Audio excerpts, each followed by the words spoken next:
देखो चलिए, देखो बेटा ये है अलजेब्रिक एक्सप्रेशन। तो बेटा इसके हम आगे बढ़ने से पहले variable, constant, term, factor, coefficient, like term, unlike term, इनके बेटा ये शब्दों के मीनिंग हमें पता होना चाहिए, मायने पता होने चाहिए हमें इनके, ठीक है। तो वेरिएबल क्या होता है बेटा, जैसे पहले हम एक अलजेब्रिक एक्सप्रेशन क्या कहते हैं, जिसे माना ये हमारा 2xy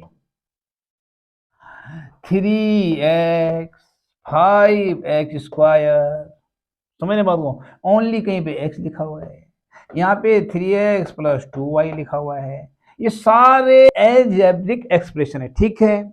अब ये अलजेब्रिक एक्सप्रेशन क्यों है, क्योंकि बेटा आप देखिए वेरिएबल है, कांस्टेंट है। अब वेरिएबल किसे कहते हैं, इसमें वेरिएबल जैसे x हो गया, y हो गया, और कुछ यूज हो रहा है नहीं हो रहा है, तो ये x और y वेरिएबल है।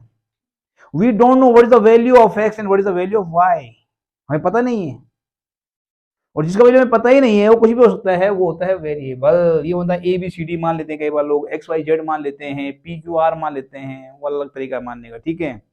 तो ये है बेटा वेरिएबल। अब आता है आपका कांस्टेंट, जो न्यूमेरिकल वैल्यू है, ये 2 है, ये 3 है, इनके साथ ये 5 है, यहाँ 1 है, जहाँ कुछ नहीं वहाँ क्या है, यहाँ पे 1 है, यहाँ पे 3 है, यहाँ पे 2 है, लेकिन यहाँ पे 1 है। तो ये सारे जो आपके यहाँ पे 2 है, ये आपका 3 है, 3, 5, 1, ये सारे बेटा क्या है, कांस्टेंट है, क्योंकि ये बिल्कुल जो है वो है भाई। एक्स तो कुछ भी हो सकता है, वाई कुछ भी हो सकता है, आप आगे सवाल सोल्व करोगे तो ये वेरिएबल है, चलायमान है, नोबडी नोज, इनमें वैल्यू कुछ भी हो सकता है, ठीक है। वेरिएबल है, वो अपना वेरिएबल मतलब जिसका स्वरूप बदल जाता है, ठीक है ना। ये कांस्टेंट है, कांस्टेंट मतलब ये कांस्टेंट है तो स्थिर, जो 2 है तो मतलब 2 है, 2 को कुछ और थोड़ा बोल सकते हैं, ठीक है कि नहीं। मैंने कहा आपकी एज x है, आपकी एज कितनी रियल में, नहीं रियल में कितनी है 13 है, अब x जोड़ो 13 हो गया, यहाँ पे x जोड़ दो, आपकी एज कितनी है 14, तो x जोड़ 14 हो गया, तो वेरिएबल हो गया ना।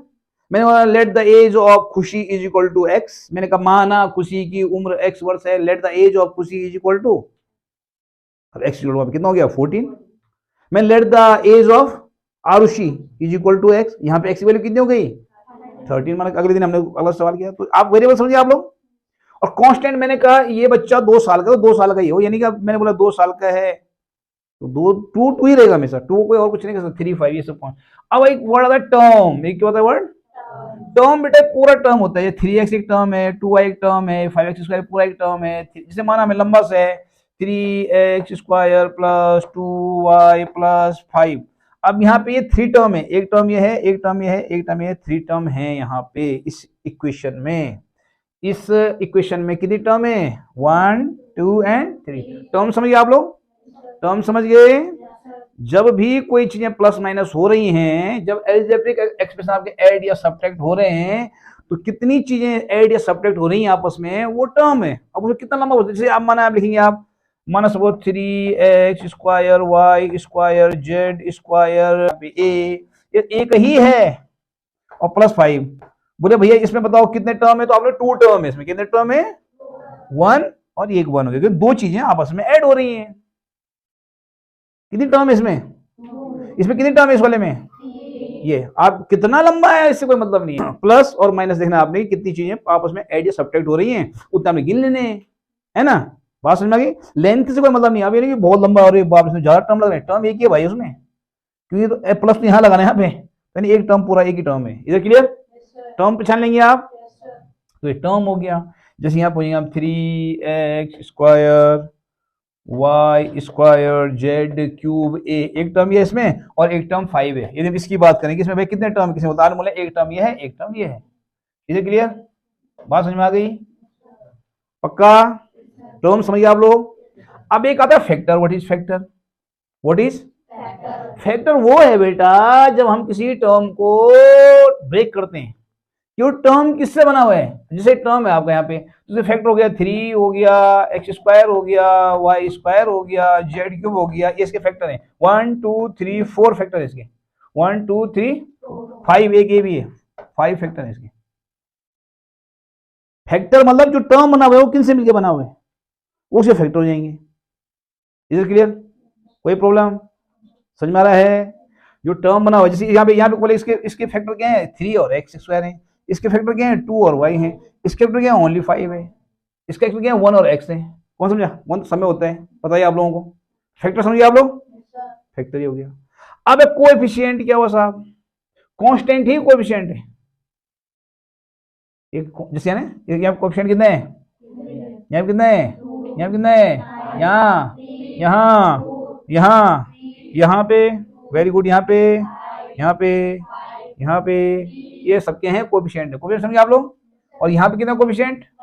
अरे वाह वाह वाह वाह, 1 है, वेरी गुड वेरी गुड। ये 1 2 3 जो भी मल्टीपल हो रहे हैं इनसे, ये कोएफिशिएंट हो। कोएफिशिएंट पहचान लेंगे आप लोग? बात समझ में आ गई? अब एक टर्म आया लाइक टर्म, एक क्या है और एक क्या है? तो लाइक टर्म क्या होता है बेटा? लाइक टर्म जब एक जैसे एल्जेब्रिक एक्सप्रेशन लिखेंगे आपको, जैसे अगर ये 2x है और ये 3x है तो ये दोनों बेटा लाइक फ्रैक्शन है, क्योंकि दोनों में क्या है? वेरिएबल, सेम वेरिएबल होना जरूरी है, सेम। यानी 2x और 3x जो है क्या है? अच्छा, 2x और 5x स्क्वायर क्या है? ये अनलाइक है। ये x है, x स्क्वायर है। ये ध्यान रखना नहीं ना, x देखा हो गया। आपने ये भी देखना है कि उस पर जो पावर है वो भी सेम होनी चाहिए, एग्जैक्ट सेम होनी चाहिए। मतलब ये x है, ये भी, तो ये अनलाइक है। यानी ये 2x और 3x जो है, 2x, 3x, ये लाइक टर्म है।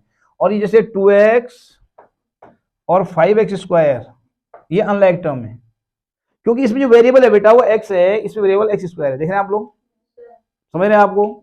जैसे यहाँ पर अगर हम देखें तो लाइक टर्म कौन कौन से हैं? ये दोनों में अनलाइक है। ये 5x, ये 3x है, 2y है, ये x और ये y है, यानी ये दोनों लाइक टर्म है। ये भी देखो लाइक टर्म इसमें पता कौन कौन से हैं? ये वाला, ये वाला, ये वाला, ये वाला, ये लाइक टर्म है। इसमें x है, इसमें भी x है, इसमें भी x है, इसमें x है, बहुगे। और अनलाइक ये तीनों आपस में अनलाइक है, ये भी अनलाइक है, ये दोनों लाइक टर्म है, तो हमें दो वाली हो गए। समझ रहे बात को? तो आप बात समझ में आ गई। तो ये टर्म बेटा आपको पता होना चाहिए, किसी भी चैप्टर को पढ़ने से पहले जो शब्द उसमें इस्तेमाल होने हैं, जो टर्म्स उसमें यूज होनी है, उनके हमें मीनिंग पता होने। तो देख, इसका सारा देख लीजिएगा आप लोग, ठीक है? वर्ड और है, थोड़ी को क्लियर कर लेते हैं, ठीक है?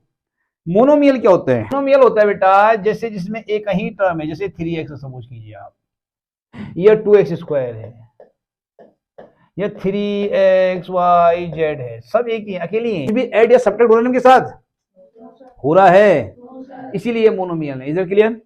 यदि दो है, जैसे माना हमने किया 3x + 2xy, ये है आपका बाइनोमियल, क्योंकि दो टर्म इसमें ऐड हो रही है। सब्ट्रैक्ट भी कर सकते हैं आप, जैसे 3x² - 3x² + 2, ये भी आप देखेंगे कितनी चीजें उसमें ऐड या सब्ट्रैक्ट हो रही है, देखनी बस आपने, ठीक है? तो हो गया बाइनोमियल। यहाँ दो चीजें हैं, टू टर्म्स हैं जो ऐड हो रही हैं, यहाँ टू टर्म्स हैं जो ऐड हो रही हैं, एक माइनस वाला, एक प्लस वाला। इधर क्लियर?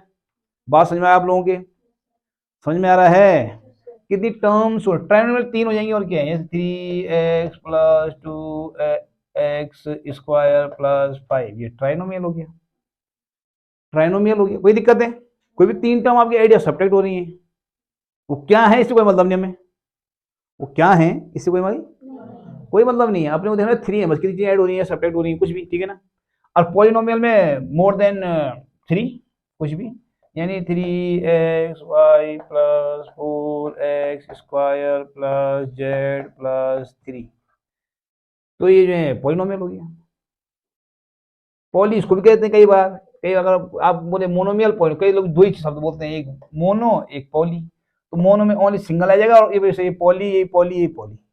देखिए बाइनो कह रहा तो बाइनो में 2 डाल दो, ट्राई करे ट्राई में 3 डाल दो, और तुम्हें और शब्द पता नहीं है तो सिर्फ पॉली में 4 5 6 7 वाले जो भी आएंगे उसको पॉली में जाएंगे। इधर क्लियर? पॉलिनोमियल में जाएंगे। बात समझ आ गई है ना? आसान, आनंद आ गया? चलिए बढ़िया है।